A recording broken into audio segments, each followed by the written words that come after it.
Hey, I'm Professor Cade. Thanks for joining me for another one of Cade's writing shorts.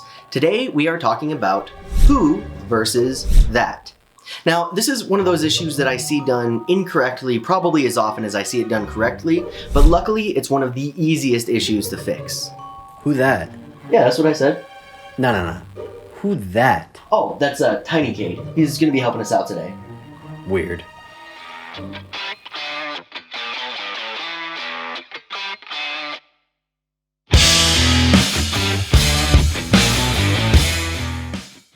Now, who and that can behave differently in different situations, and believe it or not, that is probably the most complicated word in the English language. But for our context, we're talking about the relative pronouns. What, like they're cousins?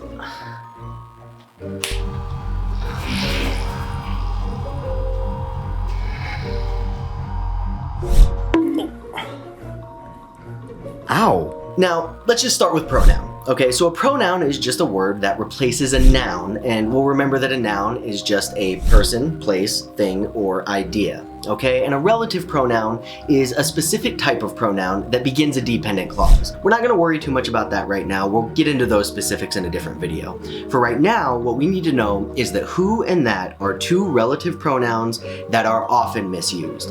I would like it known that I just recorded a whole sequence without pushing the record button. We're going to look at an example.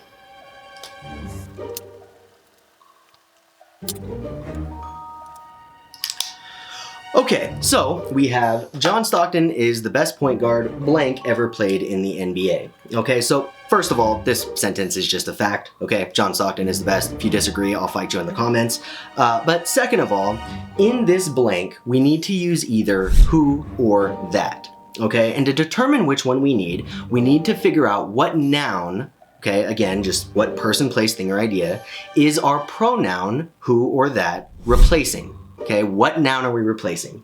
In this case, we're replacing point guard, okay? And point guard is just a position in basketball, for those of you who don't know. So when we find our noun, we need to ask ourselves, is it a person? Okay, if we are replacing a person with our pronoun, we use who. If we are replacing a thing with our pronoun, we use that. Okay, so in this case, since point guard is a person, even though Stockton's stats suggest he might not have been human, we will use who. John Stockton is the best point guard who ever played in the NBA.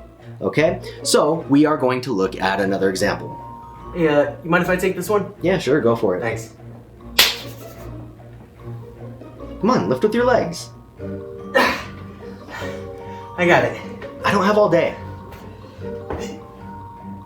All right, you know what? Forget it.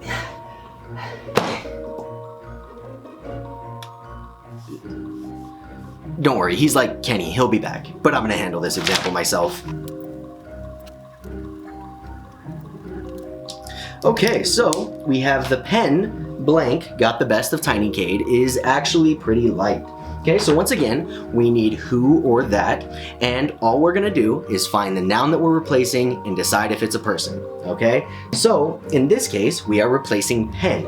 And one little trick about relative pronouns, sometimes it can be hard to find your antecedent, or again, your noun that you're replacing, for pronouns. Relative pronouns are pretty simple because the noun that it's replacing, or the antecedent, is almost always right before the blank, okay? So we just move back one word, we see that we're replacing pen, okay? So pen is obviously not a person, which means we are gonna use that. The pen that got the best of Tiny Cade is actually pretty light, okay? Now, when I'm teaching in person, one of the examples I like to give, because it's just very simple and straightforward, is this, okay? The professor who holds the marker that is in the professor's hand.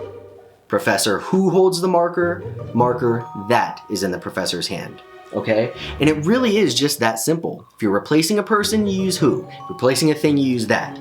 Now there is one area where some grammarians tend to disagree a little bit, okay? So I'm gonna show you an example of that situation, and then I'm gonna weigh in with my own take on it. The dog blank sleeps next to me all day, nearly knocks me unconscious with her farts. okay? This is not a joke, this is a true thing. I'm choking on one right now, okay? Now, you can probably see what the point of disagreement I'm about to bring up is, okay? So we see we need either who or that. Going back to our antecedent or our noun, we see that we're replacing dog, okay? Well, remember that our rule says if it's a person, it's who, if it's a thing, it's that, okay? But animals kind of create this tricky in-between for a lot of people. Now, strictly speaking, if we go by the books, animals take that. Okay, we would use that for animals. However, if you are in my class or a lot of other professors' classes who I know, you use who for dog. Also for cat, but it's more important for dog, okay? Because this stinky girl who sleeps next to me all day is more of a person than most people I know. So, I say who for animals. Okay? Now, if you write who in an essay and your teacher marks you wrong for it, send your teacher to me and we'll have a conversation. And that's it. Who versus that. All you need to do is ask yourself if you are replacing a person. If it's a person, who or animal, okay?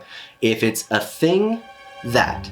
That's it. Okay, so thanks for sticking with me for another lesson. I hope that you learned something, and if you did, do me a favor and hit the like button. And if you like the way that I teach and think you might be able to learn more from me, hit the subscribe button so that you don't miss my weekly uploads.